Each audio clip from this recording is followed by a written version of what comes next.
السلام علیکم ورحمۃ اللہ وبرکاتہ۔ میری شادی کو ابھی 2 ہی ماہ ہوئے تھے کہ میری والدہ کو فالج کا اٹیک ہوا، جس کے باعث ان کا بایاں حصہ مفلوج ہو گیا اور وہ بالکل خاموش ہو گئیں۔ بولنے کی کوشش کرتی تو طبیعت بگڑنے لگتی۔ میری بیوی نے ان کی خدمت میں کوئی کمی نہ چھوڑی، کھانے پینے سے لے کر لباس تک ہر چیز کا خیال رکھتی۔ میں دل سے اپنی بیوی سے بہت خوش تھا، کیونکہ وہ نہ صرف میری شریکہ حیات تھی بلکہ میری امی کی سگی بھانجی بھی تھی، جنہوں نے بہت چاہت سے اسے اپنے گھر کی بہو بنایا تھا۔ میری بیوی میری ماں کو وقت پر کھانا دیتی، وقت پر دوا دیتی، اکثر ان کی ٹانگیں بھی دباتی۔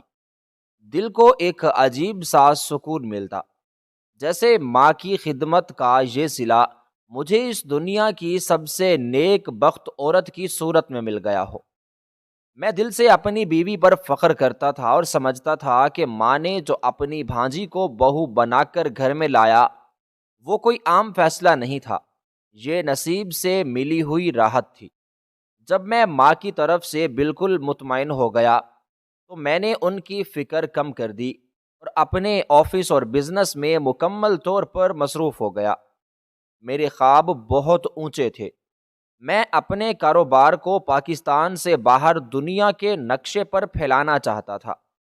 اکثر دوسرے ممالک کے دوروں میں کئی کئی دن تک گھر سے باہر رہتا، لیکن یہ سوچ کر دل مطمئن رہتا کہ پیچھے میری بیوی ہے جو میرے گھر کو بھی سنبھال رہی ہے اور میری ماں کو بھی۔ مگر ایک دن میں اچانک پلٹ کر گھر واپس آیا تو سامنے کے منظر نے میرے قدم جکڑ لیے۔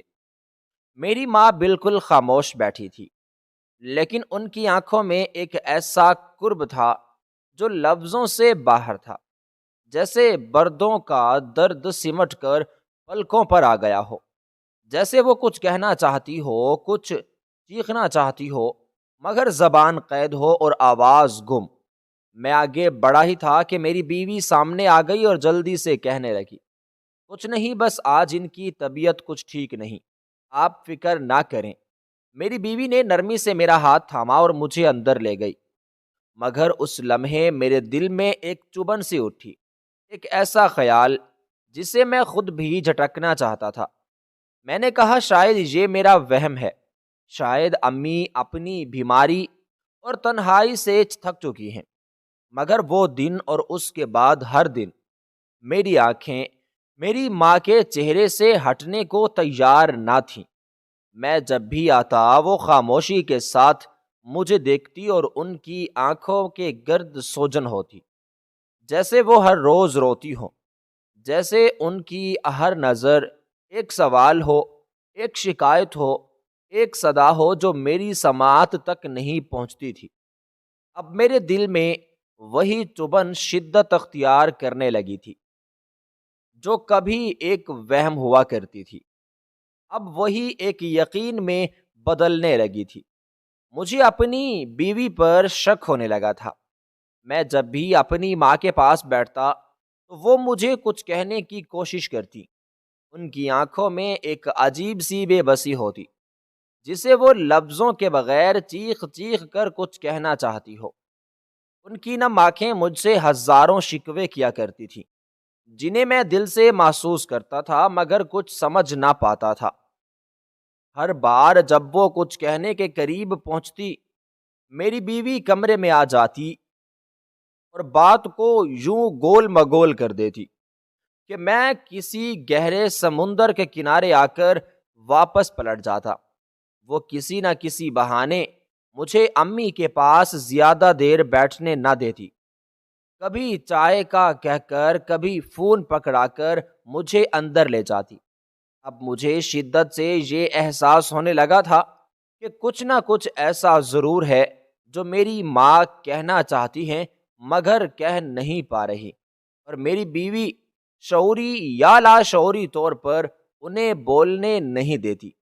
ایک دن میں نے تہیہ کر لیا کہ اب مزید خاموش نہیں رہوں گا۔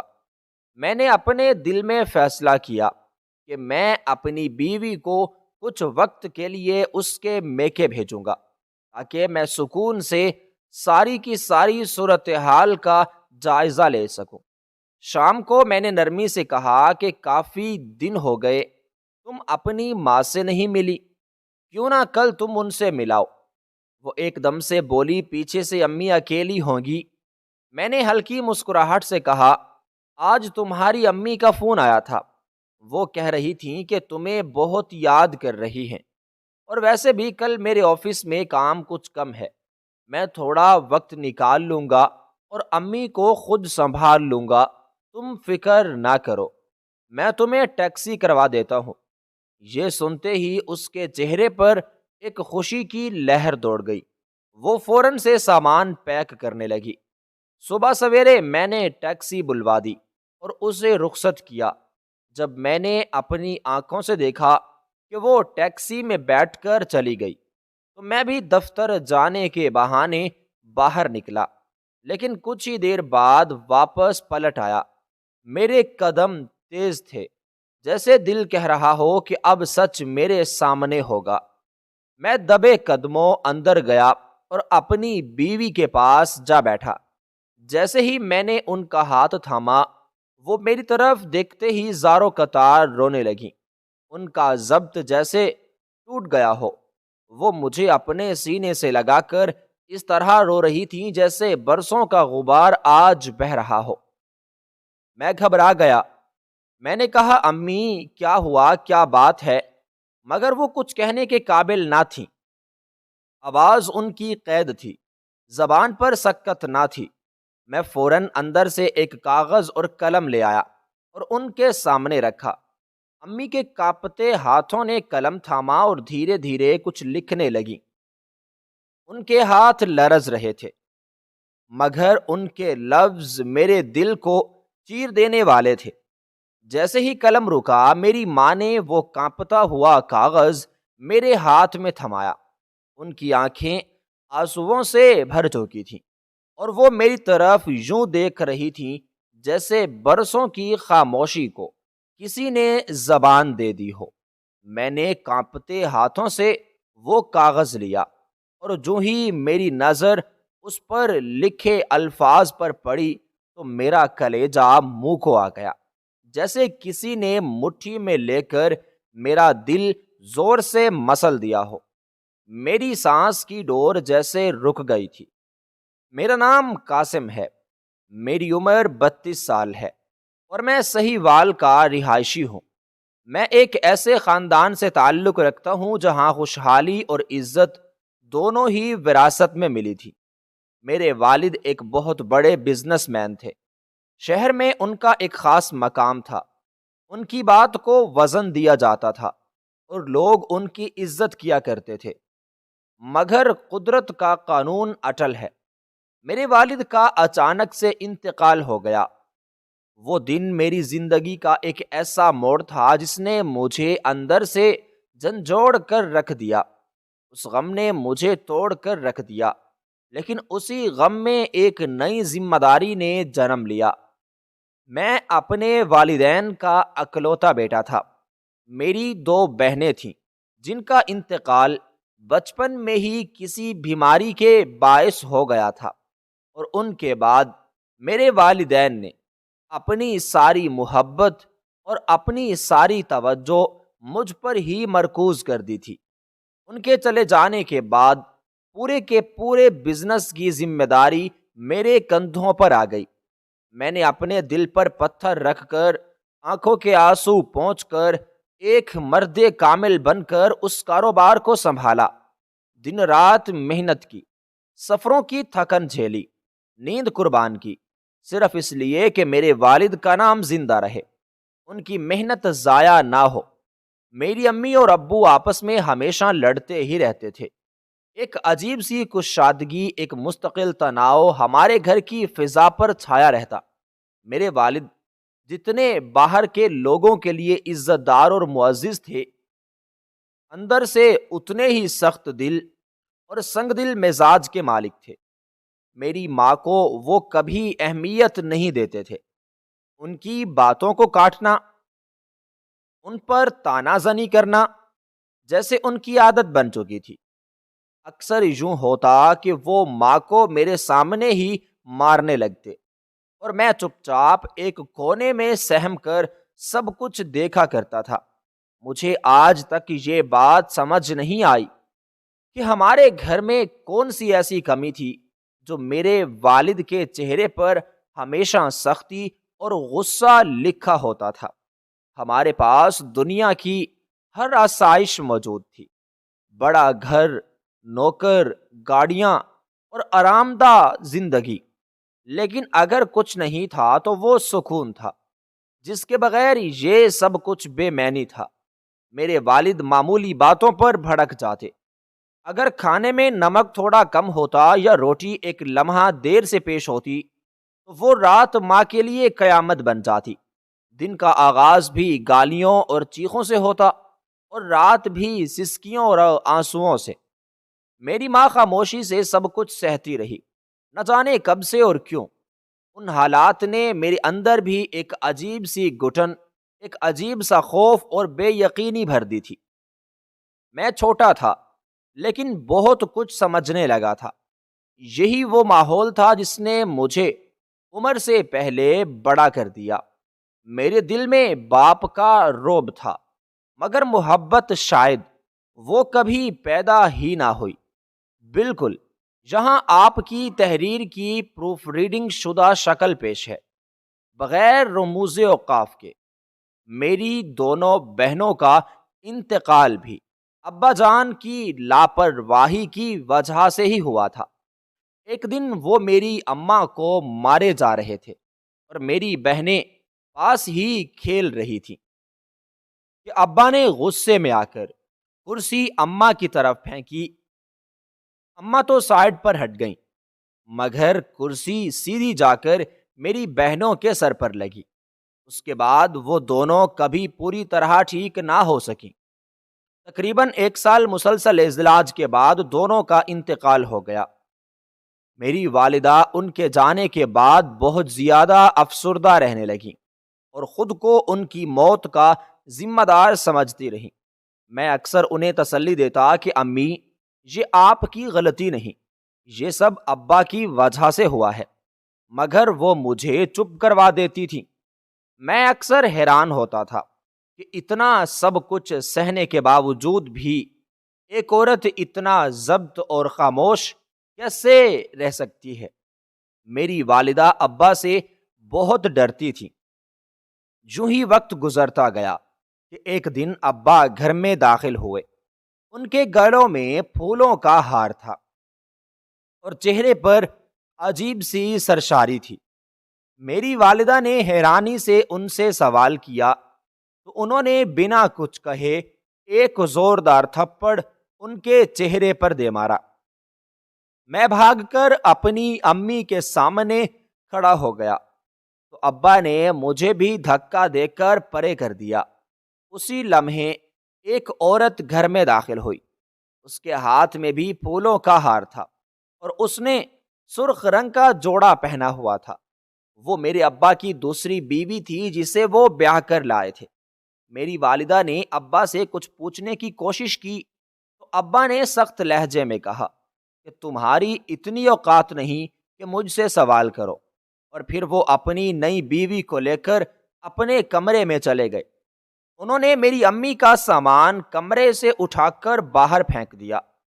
میری والدہ دوسرے کمرے میں شفٹ ہو گئیں اور یوں ہی خاموشی سے وقت گزرتا رہا۔ میں سب کچھ دیکھتا اور اندر ہی اندر تڑپتا رہا۔ میں ہر چیز کو غور سے دیکھتا رہتا۔ میں ابھی بہت چھوٹا تھا، کچھ کہنے اور کرنے کے قابل میں بالکل نہ تھا۔ میری عمر اس وقت صرف 13 سال تھی۔ میرے والد کی دوسری بیوی حاملہ ہو گئی تو میری والدہ پر کام کی ذمہ داری اور زیادہ بڑھ گئی تھی۔ وہ ہر وقت ان کی خدمت میں ہی لگی رہتی۔ ایک دن وہ سیڑھیوں سے گری اور ان کو کافی چوٹ لگ گئی۔ وہ اس چوٹ کے باوجود ابا کی دوسری بیوی کی خدمت میں لگی رہتی۔ مجھے یہ بات شدید ناپسند تھی۔ میں اکثر ان سے کہا کرتا تھا کہ امی آپ اتنی خدمت کیوں کرتی ہیں؟ انشاءاللہ میں ایک دن کامیاب ہو جاؤں گا اور آپ کو یہاں سے کہیں دور لے جاؤں گا جہاں پر آپ کو کوئی تکلیف نہ ہوگی۔ میری ماں مسکرا کر میرے سر پر ہاتھ پھیرتی اور کہتی کہ بیٹا ضرور، لیکن تمہارے ابا میرے لیے قابل احترام ہیں، ان کے حقوق مجھ پر بہت زیادہ ہیں۔ تو میں نے کہا کہ امی اگر آپ کے حقوق ہیں تو ان کے کچھ فرائض بھی ہیں، وہ تو ادا نہیں کر رہے۔ اب آپ کچھ اور کہنے لگیں۔ میں اب گھر کا سارا کام کیا کروں گا جب تک میری امی کی طبیعت ٹھیک نہیں ہوتی۔ میں گھر کا کام کر لیتا تھا کیونکہ شوق میں نے گھر کا تمام کام کاج بھی سیکھ لیا تھا۔ یہ شاید اللہ کی طرف سے کوئی مصلحت تھی کہ میں نے گھر کا سارا کام کاج کرنا بھی سیکھ لیا تھا، اور میں اپنی امی کے ساتھ گھر کے کام کاج میں ہاتھ بھٹاتا اور بہت زیادہ پڑھتا تھا تاکہ بڑا آدمی بن سکوں۔ ایک دن فرش پر پانی گرا ہوا تھا کہ ابا کی دوسری بیوی اس کے اوپر سے گزری اور ان کا پیر پھسلا اور وہ نیچے گر پڑی۔ جب میری والدہ گری تھیں تو ابا نے کوئی ایکشن نہیں لیا تھا، یہاں تک کہ انہیں ڈاکٹر کے پاس بھی نہیں لے کے گئے۔ لیکن جب ان کی دوسری بیوی گری تو وہ تڑپ اٹھے، انہوں نے جلدی سے اٹھایا اور ہسپتال میں جا کر پتہ چلا کہ ان کا بچہ پیٹ میں ہی مر گیا ہے اور ان کی جان کو بھی خطرہ ہے۔ 3 دن وہ ہسپتال میں مقیم رہے اور اس کے بعد ان کا انتقال ہو گیا۔ میرے ابا نے تمام الزام میری ماں کو دے دیا اور پھر ان کو طلاق کی دھمکی بھی دی۔ میں نے اپنے ابا کو سمجھاتے ہوئے کہا کہ ابا اس میں امی کی کوئی غلطی نہیں ہے، آپ کی بیوی کی ہی غلطی تھی۔ تو ابا نے میرے منہ پر ایک زوردار تھپڑ دے مارا، اس بات کا خیال بھی نہ کیا کہ میں ان کی اکلوتی اولاد ہوں۔ 2 بیٹیوں کو تو ویسے ہی اپنی لاپرواہی سے اور غصے سے کھو چکے ہیں، اب میری باری تھی۔ اب ابا بہت زیادہ ڈپریشن میں رہنے لگے تھے، وہ ہر وقت غصے میں رہتے جو کہ ان کا معمول تھا، مگر اب تو کچھ زیادہ ہی ہو گیا تھا۔ وہ کئی دن تک گھر نہیں آتے تھے۔ ایک دن میں اور امی صحن میں بیٹھے باتیں کر رہے تھے کہ دروازے کے سامنے ایمبولینس آ کر رک گئی۔ امی گھبرا کر اٹھی، دروازے پر پہنچی تو میرے ابا کی لاش اتار کر لا رہے تھے۔ میری اماں زاروں قطار رونے لگ گئی۔ محلے کے کچھ لوگ جمع ہو گئے اور سارے کے سارے رشتہ دار بھی جمع ہو گئے۔ میرے ابا اب اس دنیا میں نہیں رہے تھے۔ میری عمر اس وقت صرف 18 سال تھی۔ میں نے اپنی FSC مکمل کر لی تھی۔ اب میں 12 جماعتیں پاس کر چکا تھا اور میں بالغ بھی تھا۔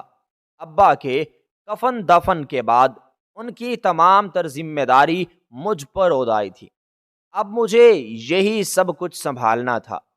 میرا دل اب کچھ مطمئن ہوا تھا کیونکہ مجھے تسلی تھی کہ اب میری والدہ پر کوئی ظلم کرنے والا نہیں ہے، اور دوسری طرف میں دکھی بھی تھا کہ مجھ پر سے والد کا سایہ اب اٹھ چکا تھا۔ وہ جیسے بھی تھے میرے لیے ایک ڈھال تھے، تپتی دھوپ میں گھنا سایہ تھے۔ مجھے اب زندگی کی فکر ہونے لگی تھی، اب مجھ پر آن پڑی تھی، تو مجھے احساس ہو رہا تھا کہ میرے والد پر کس قدر بوجھ و ذمہ داریاں تھیں۔ اب میری زندگی نے ایک نیا موڑ لیا تھا۔ میں نے دفتر جانا شروع کر دیا تھا۔ شروع میں تو مجھے کام کی بالکل بھی سمجھ نہیں آئی کیونکہ میرے والد نے مجھے کبھی دفتر کا کام نہیں کروایا تھا۔ وہ مجھے کہا کرتے تھے کہ تم صرف پڑھا کرو، اور میں بھی دل لگا کر پڑھائی کیا کرتا تھا۔ مجھے آوارہ لڑکوں سے روکتے تھے۔ اس وقت تو مجھے بہت برا لگتا تھا، لیکن آج مجھے سمجھ آ چکا تھا کہ وہ مجھے ہر چیز سے کیوں روکتے تھے۔ وہ میری زندگی کو سنوارنا چاہتے تھے۔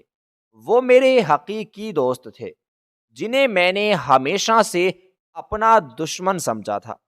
آہستہ آہستہ مجھے دفتر کے کام کاج بھی سمجھ میں آنے لگے تھے۔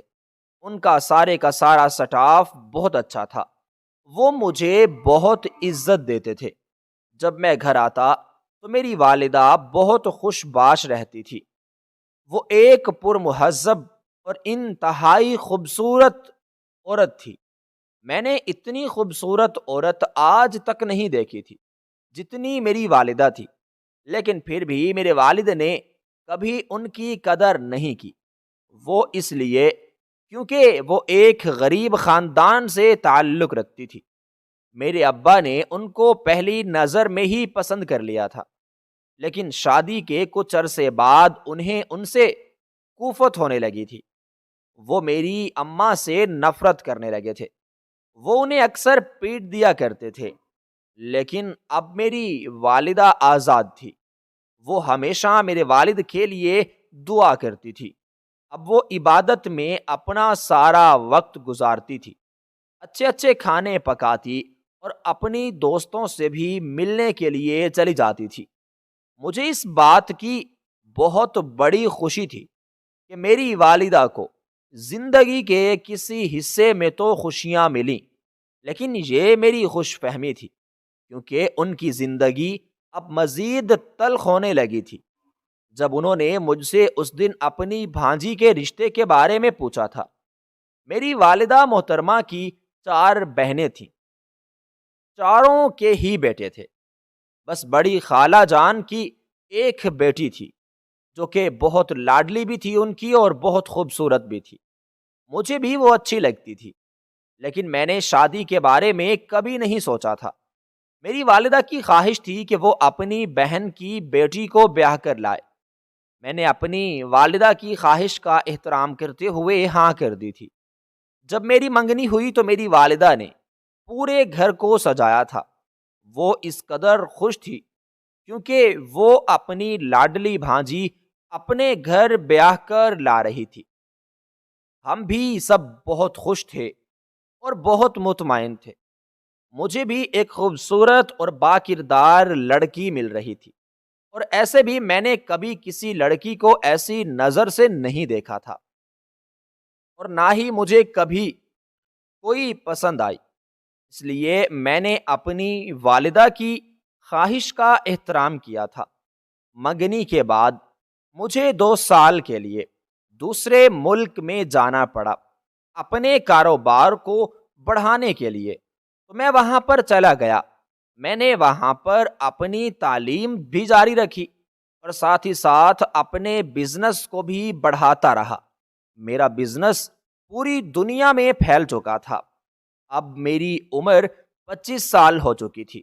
جب میرے 2 سال مکمل ہو گئے تو مجھے وہیں پر اپنا کاروبار سیٹ کرنے کا موقع ملا، تو میں نے اپنی والدہ کو فون کر کے کہا کہ مجھے کچھ عرصہ اور یہاں لگے گا۔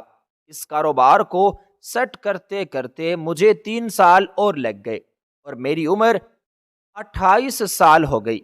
جب میں 5 سال بعد اپنے گھر واپس آیا تو میری والدہ نے پورا گھر سجایا ہوا تھا۔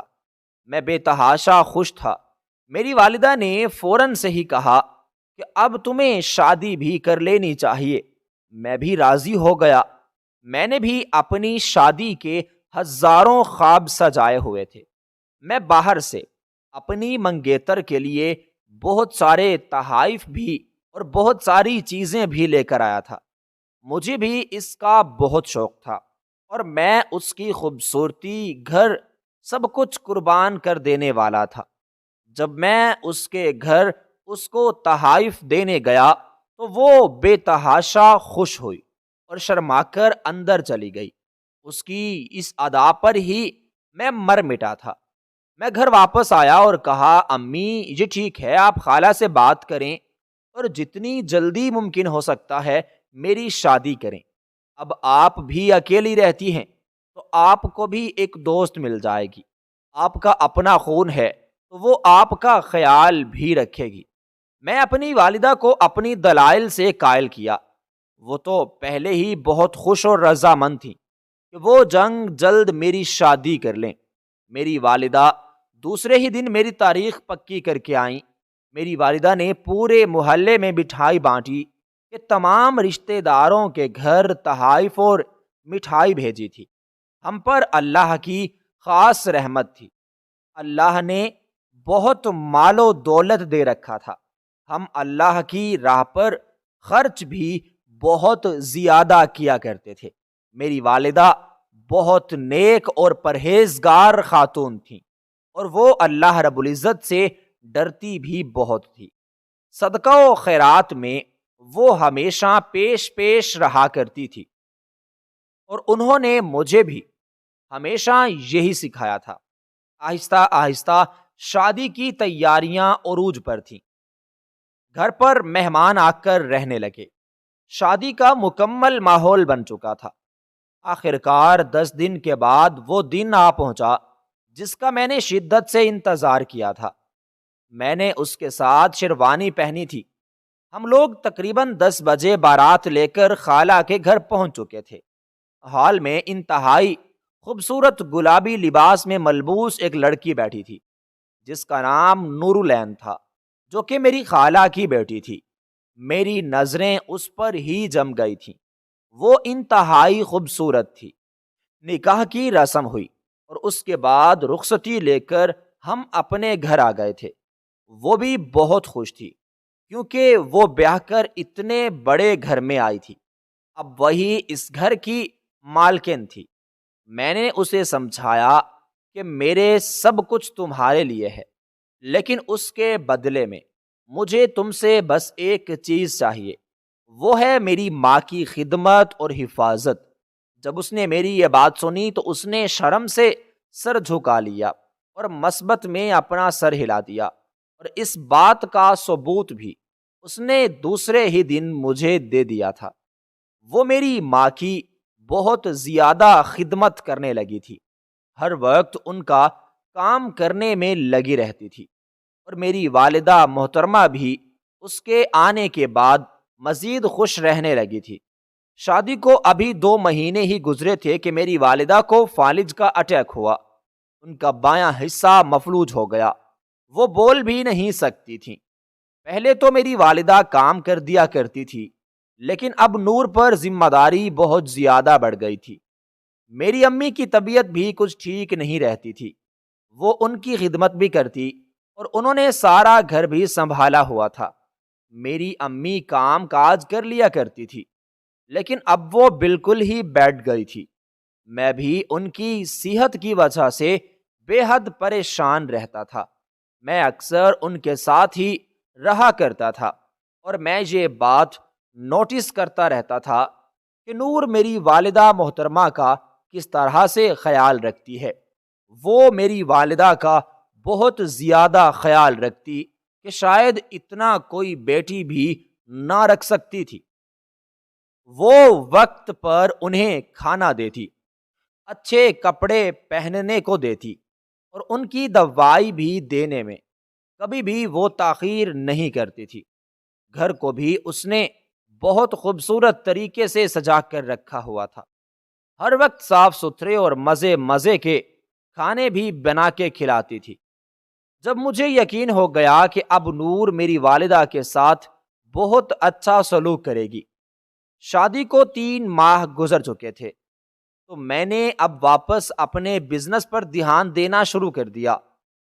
میں آفس کے کاموں میں اتنا مصروف رہتا کہ کبھی کبھی اپنی ماں کے پاس ان کی طبیعت اور حال پوچھنے تک کا وقت نہ ہوتا تھا، لیکن مجھے اس بات کا اطمینان تھا کہ نور ان کی بہت اچھے سے دیکھ بھال کر رہی ہوگی۔ اکثر مجھے دوسرے شہروں میں جانا پڑتا، اکثر تو میں کئی دن تک گھر ہی نہیں آیا کرتا تھا۔ ایک دفعہ میں دبئی چلا گیا، تقریباً 1.5 ماہ وہاں پر رہنے کے بعد جب میں گھر واپس آیا تو میں نے اپنی والدہ کے پاس بیٹھنا مناسب سمجھا اور ان سے باتیں کرنے لگا۔ میں نے جب ان کی آنکھوں کی طرف دیکھا تو ان کی آنکھیں سوجی ہوئی تھیں، اور مجھے یوں لگ رہا تھا کہ جیسے ابھی ابھی وہ روئی ہوں، اور وہ مجھ سے بہت کچھ چھپانا چاہتی تھی، لیکن ان کی زبان پر لکوا ہو چکا تھا جس کی وجہ سے وہ بول بھی نہیں پاتی تھی۔ میں ابھی ان کے پاس بیٹھا ہی تھا تو میری بیوی نور آئی۔ میرے پاس اور مجھ سے کہنے لگی کہ میں نے آپ کے کپڑے نکال دیے ہیں، آپ فریش ہو جائیں۔ جانے سے پہلے میں نے ایک ملازمہ بھی رکھ کر دی تھی جو کہ نور کے ساتھ کام میں ہاتھ بٹایا کرتی تھی۔ امی کے لیے نرس رکھنا چاہتا تھا لیکن نور نے ہی منع کر دیا تھا۔ مجھے لگا تھا کہ وہ یہ بات شوق سے اور میری والدہ کی خدمت کی صورت میں کہہ رہی ہے، مگر حقیقت بالکل اس کے برعکس تھی۔ میں گیا اور میں نے اپنے کپڑے تبدیل کیے اور پھر میں تو کھانا کھا کر سو گیا۔ دوسرے دن جب میں گھر واپس آیا تو میری والدہ کی آنکھیں بالکل ویسی ہی تھیں۔ مجھے اب کچھ تجسس ہونے لگا تھا۔ میں نے ان سے بہت کچھ پوچھنا چاہتا اور وہ مجھے بہت کچھ بتانا چاہتے تھے، لیکن نور نے کبھی مجھے موقع ہی نہ دیا کہ ہم دونوں آپس میں بیٹھ کر کوئی بات چیت ہی کر لیں۔ جب بھی میں اپنی امی سے کچھ پوچھنے کی یا انہیں کچھ کہنے کی کوشش کرتا تو وہ نور مجھے کسی نہ کسی بہانے سے وہاں سے اٹھا کر لے جایا کرتی تھی۔ اب مجھ پر پابندی لگ چکی تھی اور یہ باتیں سننے کو ملتی رہیں کہ میں اب کو وقت نہیں دیتا۔ میری خالہ بھی اب مجھ سے شکوے شکایات فون پر کرنے لگی تھی، حالانکہ ایسا نہیں تھا۔ وہ بھی اب کچھ کھچی کھچی رہتی تھی۔ میرا شک مزید گہرا ہونے لگا تھا کہ آخر میری والدہ کی طبیعت دن بدن بگڑ کیوں رہی ہے اور ان کی آنکھیں اتنی سوجی ہوئی کیوں ہوتی ہیں۔ جب میں گھر واپس آتا ہوں، ایک دن میں نے ترکیب سوچی کہ مجھے اب خود ہی اس سارے معاملے کی تہ تک پہنچنا ہوگا۔ آخر اس تمام بات کے پیچھے راز کیا ہے؟ میں نے اپنے گھر کی ملازمہ کو کچھ دنوں کے لیے چھٹی دے دی اور میں بھی اب گھر پہ سارا دن رہنے لگا تھا تاکہ میں اس بات کو نوٹ کر سکوں۔ لیکن نور کے رویے میں تو کوئی فرق ہی نہیں تھا۔ جیسا کچھ عرصہ پہلے تھا ویسے کا ویسا ہی تھا۔ تو میں نے سوچا کہ کیوں نہ میں نور کو کچھ دن اس کے میکے بھیج دوں تاکہ میں اپنی والدہ محترمہ سے کھل کر بات چیت کر سکوں۔ ایک دن شام کو میں دفتر سے واپس آیا تو میں نے اپنی بیوی سے کہا کہ خالہ کا آج فون آیا تھا اور وہ کہہ رہی تھی کہ ان کی طبیعت کچھ ناساز ہے، تم ان سے ملنے کے لیے چلی جاؤ۔ میرے دفتر میں اب کچھ کام تھوڑا ہے تو میں امی کا خیال رکھ لوں گا، اور شمائلہ بھی تو ہے، اس کی چھٹیاں بھی ختم ہو گئیں تو وہ بھی کام پر واپس آ جائے گی۔ پہلے تو میری بیوی نے کچھ انکار کیا، پھر کچھ سوچنے کے بعد وہ راضی ہو گئی۔ کہنے لگی کہ ٹھیک ہے، کل جب آپ دفتر کے لیے جائیں گے تو مجھے چھوڑ دیجئے گا۔ میں نے کہا کہ نہیں، مجھے کچھ جلدی جانا ہے، تمہیں میں ٹیکسی بلوا دوں گا، تم اس میں چلی جانا۔ ایک گاڑی تو ڈرائیور لے گیا ہے اور دوسری مجھے لے کر جانی ہے، تو تم ایسا کرو کہ تم ٹیکسی پر چلی جانا۔ وہ میری اس بات پر خوشی خوشی راضی ہو گئی اور اس نے رات میں ہی اپنی تمام پیکنگ کر لی تھی، کیونکہ میں نے اسے 5-10 دن رہنے کو کہا تھا۔ اس نے امی کے لیے کھانا بنا کر فریج میں رکھا اور وہ خوشی خوشی اپنا سارا سامان پیک کرنے لگی۔ شام کو میں اپنی بیوی کو لیے جب بازار گیا اور وہاں سے اسے خالہ اور اس کے بھائیوں اور بھابھیوں اور بھتیجوں کے لیے بہت سے تحائف بھی لے کر دیے تھے۔ وہ شادی کے بعد دوسری دفعہ اپنے میکے جا رہی تھی، اس نے بہت سارا سامان ان کے لیے خریدا تھا۔ دوسرے دن صبح ہی صبح میں اپنے دفتر کے لیے نکل گیا۔ یہ تو بس ایک ناٹک تھا۔ میں گھر سے کچھ دور جا کر چھپ گیا۔ اتنے میں ٹیکسی آئی اور میری بیوی اس میں بیٹھ گئی۔ مجھے کچھ تسلی ہوئی کہ اب وہ واقعی جا چکی ہے۔ میں دبے پاؤں اپنے گھر آیا اور سیدھا اپنی ماں کے کمرے میں چلا گیا۔ وہاں پر میں ان کے ساتھ بیٹھے باتیں کرنے لگا۔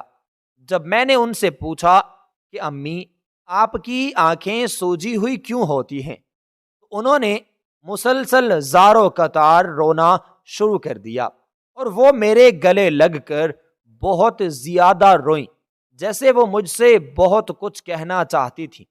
وہ بولنے کی کوشش کر رہی تھی، لیکن الفاظ کہیں ان کے حلق میں ہی پھنس گئے تھے۔ پھر مجھے احساس ہوا کہ میں کیسے امی سے یہ بات جانتا۔ ٹیبل پر پڑی ڈائری پر میری نظر پڑی تو میں نے جلدی سے اٹھ کر وہ اٹھا کر اپنی امی کو لا دی، اور اس میں ایک پینسل بھی تھی۔ امی نے زاروں قطار روتے ہوئے اس ڈائری پر چند الفاظ لکھے اور انہیں میری طرف بڑھا دیا۔ جب میں نے وہ الفاظ پڑھے تو میرا کلیجہ منہ کو آ گیا، میری آنکھوں سے آنسو بہنے لگے اور مجھے خود سے نفرت ہونے لگی کہ میں اپنی والدہ سے اس قدر لاپرواہ کیسے ہو سکتا ہوں۔ وہ الفاظ یہ تھے کہ قاسم، نور کا انتخاب تمہارے لیے بالکل درست نہ تھا۔ مجھ سے بہت بڑی غلطی ہو گئی جو میں نے اپنی بھانجی کو اپنی بہو بنایا، اسے تمہاری زندگی میں نے شامل کیا۔ وہ جیسے نظر آتی ہے ویسی بالکل نہیں ہے۔ شادی کے دوسرے دن سے لے کر اب تک اس نے مجھ پر ظلم کے پہاڑ توڑے ہیں۔ اس نے مجھے دوائی دی تھی اور وہ دوائی غلط تھی۔ تم جانتے ہو کہ میں بلڈ پریشر کی مریضہ تھی۔ ایک دن میرا بلڈ پریشر بہت زیادہ ہائی ہو گیا تو نور نے مجھے کچھ دوائیاں لا کر دیں۔ میں نے وہ بلڈ پریشر کی دوا سمجھ کر کھا لی تھی، جس کی وجہ سے مجھے بہت سا پسینہ بھی آنے لگا اور مجھے بائیں طرف بہت سارا شدید درد بھی اٹھنے لگا، اور آہستہ آہستہ میرا منہ بالکل اکڑ گیا۔ اتنے میں تم آ گئے اور مجھے ڈاکٹر کے پاس لے گئے۔ ڈاکٹر نے کہا کہ مجھے فالج ہوا ہے۔ اس نے بھی حقیقت آپ کو نہیں بتائی کہ مجھے یہ کیوں ہوا ہے۔ نور نے پہلے ہی ڈاکٹر کو سب کچھ سمجھا دیا تھا، اور یہ سب باتیں اس نے مجھ سے خود کی ہیں۔ مجھے بالکل بھی یقین نہیں آ رہا کہ یہ جو میں پڑھ رہا ہوں یہ حقیقت بھی ہو سکتا ہے۔ کیا کسی انسان کے اتنے چہرے بھی ہو سکتے ہیں جو بظاہر تو بہت اچھا نظر آتا ہے لیکن اندر سے اس قدر منافق بھی ہو سکتا ہے؟ میری والدہ کے ساتھ اتنا ظلم ہوا مگر میں کچھ بھی نہیں کر سکا تھا۔ میں نے اپنی آنکھوں سے آنسو صاف کیے اور مزید آگے کی طرف بڑھتا گیا۔ اس میں لکھا ہوا تھا کہ جب میں گھر واپس آئی تھی اس وقت تو میرا منہ اکڑا ہوا تھا، میں بول نہیں پا رہی تھی، لیکن ایک دن میں بول پڑی تھی، اور میں نے جو کچھ دیکھا تھا اس کے بعد میں بہت زیادہ ڈر گئی تھی۔ مجھے یوں لگ رہا تھا کہ جیسے ابھی آسمان اور زمین پھٹے گی اور میں اس میں دھنس جاؤں گی۔ نور العین کو میں نے کالا جادو کرتے دیکھا تھا، اور اس نے ایک پتلا بنایا اور وہ مجھے اور تمہیں مارنے کا عمل کر رہی تھی۔ پہلے تو مجھے کچھ بھی سمجھ نہیں آیا اور میں خاموش ہی رہی۔ دوسرے دن محلے کی میری دوست میرے گھر آئی تو میں نے آہستہ آہستہ بول کر جب اس کو یہ ساری بات بتائی تو اس نے مجھے کہا کہ تمہاری بہو نے تم پر کالا جادو کیا ہے جس کی وجہ سے تمہاری یہ حالت ہوئی ہے۔ میں بھی اس کو یہ سب بتا ہی رہی تھی کہ اوپر سے نور آ گئی اور شاید چھپ کر ہماری باتوں کو سن رہی تھی۔ اس نے میرے دوست کو دھکے دے کر گھر سے باہر نکال دیا اور اس نے اس کے ساتھ بہت زیادہ بدتمیزی کی اور جلتے انگارے میرے منہ میں رکھ دیے تھے، جس کی وجہ سے میں نے مکمل طور پر بولنا بند کر دیا تھا۔ میری آواز مکمل طور پر ختم ہو کے رہ گئی تھی۔ میرا تو خون کھول ہو رہا تھا۔ وہ جان بوجھ کر ایسے کام کاج کرنے لگے جس سے مجھے بہت تکلیف اور اذیت ہوا کرتی تھی۔ الفاظ میں پڑھ رہا تھا لیکن آنسو میری والدہ کی آنکھوں سے گر رہے تھے، اور میں جانتا تھا کہ یہ لفظ بالکل سچ ہیں، حقیقت ہے۔ شاید میری ہی آنکھوں پر پٹی باندھی ہوئی تھی کہ میں یہ سب نہیں دیکھ سکا۔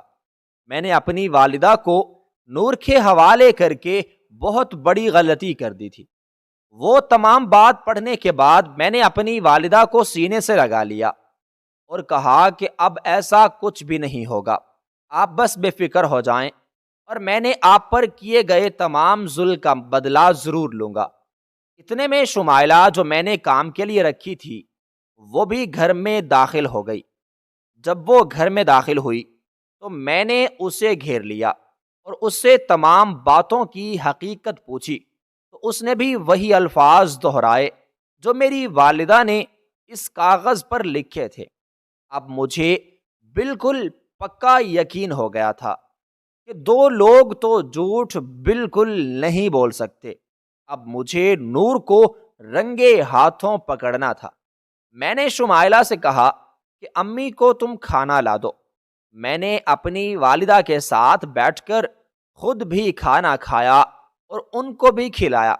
اس کے بعد میں نے ان کو دوا کھلا دی اور وہ سو گئیں۔ میں باہر آیا اور شمائلہ سے مزید تفصیلات جاننے کی کوشش کی۔ اس نے ڈرتے ڈرتے مجھے بہت کچھ بتایا۔ اس کے بعد تو مجھے نور سے بے تحاشا نفرت سی ہو گئی تھی، اور شمائلہ نے بتایا کہ نور بی بی کے غلط لوگوں سے تعلقات ہیں۔ جب میں یہاں نہیں تھا تو روز رات کو کچھ لوگ آیا کرتے تھے اور اس نے ان کو نور بی بی کے کمرے میں جاتے دیکھا تھا، اور جب وہ واپس جاتے تو نور بی بی کی طبیعت کچھ ناساز رہتی تھی اور وہ بڑی بی بی پر بھی بہت ظلم کرتی تھی۔ وہ ان کی آنکھوں میں گرم پانی ڈالتی تھی، جس کی وجہ سے کچھ دیر ان کو نظر آنا بند ہو جاتا تھا۔ جب وہ لوگ آتے تھے اور مجھے بھی کمرے میں بند کر دیتی تھی۔ شمائلہ نے مزید کہا کہ وہ بالکل بھی اچھی نہیں ہیں، وہ کوئی دھندہ بھی کرتی ہیں، کیونکہ ان کی کچھ عجیب سی دوستیں بھی ان سے ہر روز ملنے کے لیے آیا کرتی تھی۔ شمائلہ نے کہا کہ آپ اپنی امی کو بچا لیں، انہیں مزید نور بی بی کے حوالے آپ نہ کریں، وہ بہت ظالم ہیں۔ میں یہ سب باتیں سن کر اپنے کمرے میں چلا گیا۔ مجھے اس کمرے سے ہی نفرت ہونے لگی تھی۔ نہ دیر تک مجھے نیند آئی تھی تو میں نے کمرے کی تلاشی لینا شروع کر دی تاکہ کوئی ثبوت مل جائے۔ میں اس کمرے میں بہت کم رہا تھا، اکثر باہر رہتا تھا۔ میں نے بیڈ کے ساتھ والے دراز کو کھولا تو میرے ہوش ہی ہوا ہو گئے، کیونکہ اس میں بہت سارے پتلے پڑے ہوئے تھے اور اس میں سوئیاں بھی لگی ہوئی تھیں۔ ابھی میں تلاش کر ہی رہا تھا کہ میری نظر بیڈ کے نیچے پڑی، تو اسے دیکھ کر تو میں چونک ہی گیا، کیونکہ بیڈ کے نیچے ایک جار پڑا ہوا تھا جس میں سگریٹ کی راکھ موجود تھی۔ میں نے اسے نکالی تو میں تو سگریٹ نہیں پیتا تھا۔ شمائلہ کی بات بالکل سچی ہو گئی، امی کی بات بھی بالکل سچی تھی۔ میں صبح ہونے کا انتظار کرنے لگا۔ میرا تو بس نہیں چل رہا تھا کہ میں نور کو گولی ہی مار دوں۔ صبح ہوتے ہی میں نے شمائلہ سے کہا کہ میں ضرور کام سے باہر جا رہا ہوں، تم میری ماں کا بہت خیال رکھنا۔ اس نے کہا جی ٹھیک ہے صاحب جی۔ میں نے گاڑی نکالی اور فوراً سے نور کے گھر پہنچ گیا۔ گھر پہنچتے ہی اس نے بڑا اچھے طریقے سے میرا استقبال کرنا شروع کیا، لیکن میں نے فوراً سے اس کے چہرے پر ایک زوردار تھپڑ دے مارا اور کہا کہ تم اتنی گھٹیا ہو سکتی ہو، جس بات کا اندازہ مجھے بالکل بھی نہیں تھا۔ وہ بہت گھبرا گئی اور کہنے لگی کیا ہوا ہے قاسم، مجھے کچھ بتاؤ تو صحیح۔ اتنے میں میری ساس بھی آ گئی اور نور کے بھائی بھی آ گئے۔ انہوں نے میرا گریبان پکڑ لیا کہ تمہاری ہمت کیسے ہوئی ہماری بہن کو ہاتھ لگانے کی۔ میں نے کہا یہ بہن کیا کسی بھی رشتے کے قابل نہیں ہے، اور یہ میرا اور میری بیوی کا آپس کا معاملہ ہے، بہتر ہے آپ لوگ اس معاملے سے دور رہیں۔ تو وہ کہنے لگے یہ ہماری اکلوتی بہن بھی ہے، اگر یہ تمہاری بیوی ہے تو ہماری بہن بھی ہے، ہم نے آج تک اس پر ہاتھ نہیں اٹھایا۔ تم ہوتے کون ہو اس پر ہاتھ اٹھانے والے؟ میں نے وہ پتلے اور وہ راکھ اس کے منہ پر دے ماری۔ نورالعین بھی بہت غصے میں آ گئی اور اس کے بھائیوں نے مجھے مارنا پیٹنا شروع کر دیا تھا۔ نور غصے میں آ کر مجھ سے کہنے لگی کہ ہاں، جو کچھ تم نے میرے بارے میں سنا ہے وہ سب کچھ درست ہے، اور میں نے ایسا ہی کیا ہے۔ تم لوگوں نے میرے ساتھ کون سا کوئی اچھا سلوک کیا جو میں دنیا کے ساتھ ایسا نہ کرتی؟ نور یہ سب کچھ ایسے کہہ سکتی ہے، میں سوچ بھی نہیں سکتا تھا۔ میں نے کہا کہ ٹھیک ہے، تمہاری شادی مجھ سے ہوئی تھی، ہاں مجھ سے ہی ہوئی تھی، تو پھر تم نے میری ماں کے ساتھ اتنا برا کیوں کیا؟ تو وہ کہنے لگی کہ شادی کے پہلے دن ہی تم نے مجھ پر اتنی بڑی ذمہ داری ڈال دی تھی، کیا میں وہاں پہ کوئی نوکرانی بن کر گئی تھی؟ تم اس بات سے واقف تھے کہ میں اپنے گھر میں کسی قسم کا کوئی کام کاج نہیں کرتی ہوں، پھر تم نے مجھ سے کام کاج کروایا۔ اتنے امیر ہونے کے باوجود بھی میں خود ہی گھر کا سارا کام کاج کیا کرتی تھی، اور ایک دن تنگ آ کر میں نے تمہاری امی کو غلط دوائی دے دی کہ وہ میری جان چھوڑیں، مگر ایسا نہیں ہوا، وہ بس کچھ ہی بیمار ہوئیں، اور ان کی مجھے بہت زیادہ خدمت کرنی پڑی، مجھے ہر بات پہ روک ٹوک کرنے لگی تھی۔ میرے ماں باپ نے مجھ پر کبھی کسی قسم کی کوئی روک ٹوک نہیں کی تھی، بس اسی لیے میں نے ان کے منہ میں جلتے انگارے رکھ دیے تھے تاکہ وہ کچھ بھی آپ کو نہ بتا سکیں، کیونکہ ان کی طبیعت اب کچھ سنبھلنے لگی تھی اور وہ کچھ بولنا بھی شروع ہو گئی تھی، اور میں نہیں چاہتی تھی، بلکہ میں تو چاہتی تھی کہ یہ عورت مر جائے اور ہماری زندگی سے نکل جائے۔ میں نے ایک اور تھپڑ لڑکھڑاتے ہاتھوں سے اس کے چہرے پر دے مارا اور کہا کہ اگر تم اتنی ہی تنگ تھی تو تم مجھے کہہ سکتی تھی، اور تم تو عورت کہلانے کے لائق بھی نہیں ہو۔ جو عورت اپنے شوہر کے ہوتے ہوئے دوسرے مردوں سے تعلقات رکھے وہ عورت کے نام پر ایک دھبا ہے۔ تم نے تو بے وفائی کی انتہا ہی کر دی۔ تو وہ کہنے لگی کہ آخر میں کیا کرتی، میری اپنی بھی خواہشات تھیں۔ آپ تو بزنس کے لیے اکثر شہر سے بلکہ ملک سے ہی باہر رہتے تھے، اس لیے جو اس وقت میری سمجھ میں آیا، جو مجھے سمجھ آیا، میں نے وہ کیا، اور مجھے اس بات پر کوئی افسوس بھی نہیں ہے۔ اگر آپ مجھے چھوڑنا چاہتے ہیں تو شوق سے مجھے چھوڑ سکتے ہیں، مجھے اس بات پر کوئی اعتراض نہیں ہوگا۔ وہ اتنی دیدہ دلیری سے یہ ساری باتیں کہی جا رہی تھی، اور میں خاموشی سے بس اس کی طرف تکتا ہی جا رہا تھا کہ جس عورت سے چند دن پہلے مجھے بے تحاشا محبت تھی، آج اس سے کہیں زیادہ مجھے اس سے نفرت ہو رہی تھی۔ کوئی انسان اس قدر ذلیل بھی ہو سکتا ہے؟ میں نے اسی وقت اس کے بھائیوں کے سامنے اس کے منہ پر طلاق دے ماری اور کہا کہ جو کچھ تم نے میری ماں کے ساتھ کیا ہے اس کے لیے میں تمہیں کبھی بھی نہیں بخشوں گا، اور تمہارا اب مجھ سے کوئی تعلق نہیں ہے، بلکہ اس پورے خاندان سے میرا کوئی تعلق نہیں ہے۔ تم چاہتی تو ہمارے رشتوں کو اور مضبوط کر سکتی تھی، لیکن تم نے اپنے مفاد کی خاطر تمام تر رشتوں کو داؤ پر لگا دیا۔ تم نے تو یہ خیال تک نہ کیا کہ وہ بزرگ عورت تمہاری خالہ ہے۔ نور کمرے میں جا چکی تھی اور اندر سے پستول لے آئی اور مجھ پر تان دی۔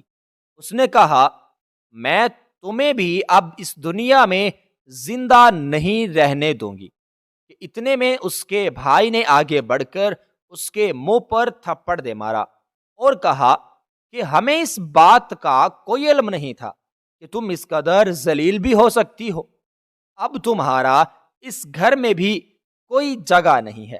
میں اپنی گاڑی میں بیٹھا اور ڈاکٹر کے پاس چلا گیا۔ پٹیاں کروانے کے بعد میں گھر آیا۔ میں نے اپنے گھر کو بیچا اور ہمیشہ کے لیے دبئی شفٹ ہو گیا۔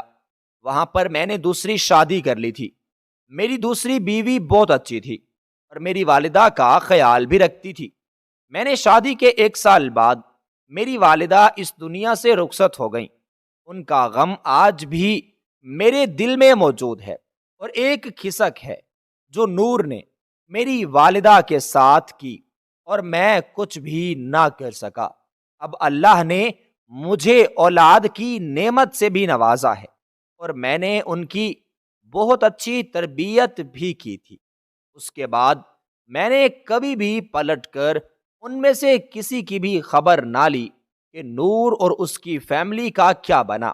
میں اپنی زندگی میں بہت خوش اور مطمئن تھا۔